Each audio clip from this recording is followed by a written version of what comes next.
যে জনজাতিকৰণৰ নামত গণতান্ত্ৰিকভাৱে আন্দোলনকাৰীক কালি যেনেকৈ প্ৰহাৰ কৰিছে, সঁচাই বৰ নিন্দনীয় ঘটনা।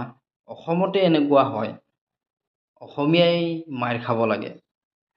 কথাটো হ'ল যে কোচ ৰাজবংশী জনজাতিকৰণ, যে কোচ ৰাজবংশীৰ ইতিহাস বহু পুৰণীয়া, এতিয়াৰ দিনৰ নহয়, বহুত পুৰণীয়া ইতিহাস আছে কোচ ৰাজবংশীৰ। আচলতে কোচ ৰাজবংশীৰ ইতিহাস এক গভীৰ আৰু বৈচিত্ৰ্যপূৰ্ণ অধ্যায় আছে, য'ত বিহাৰ, ভূটান আদি ৰাষ্ট্ৰতো বিস্তৃত হৈ আছে কোচ ৰাজবংশীৰ জাতি।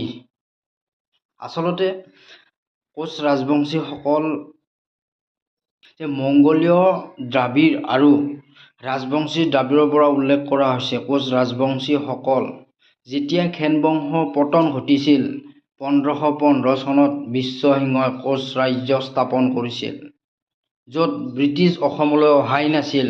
তেতিয়াৰ পৰাই কোচ ৰাজবংশী 1515 চনত বিশ্বসিংহই স্থাপন কৰিছিল কমতাপুৰ। কোচ ৰাজবংশীৰ নিজৰ ভাষা, সংস্কৃতি সকলো আছে।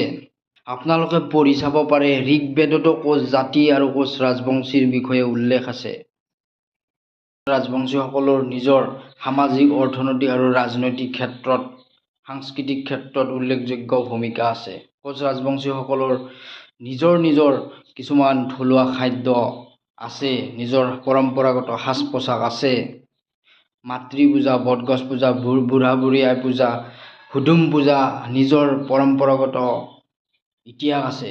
সেইকাৰণে কৈছোঁ কোচ ৰাজবংশীসকল জনজাতিকৰণ পোৱাটো গুৰুত্বপূৰ্ণ আৰু উল্লেখযোগ্য। সেইকাৰণে কোনোপধ্যেই আমাৰ এই কিছুমান নিজৰ স্বাৰ্থৰ কাৰণে হ'ব দিয়া নাই। সেইকাৰণে আমি জনজাতিকৰণ আমাক লাগিবই, কোনোপধ্যেই আমি নামানো। জয় অসম।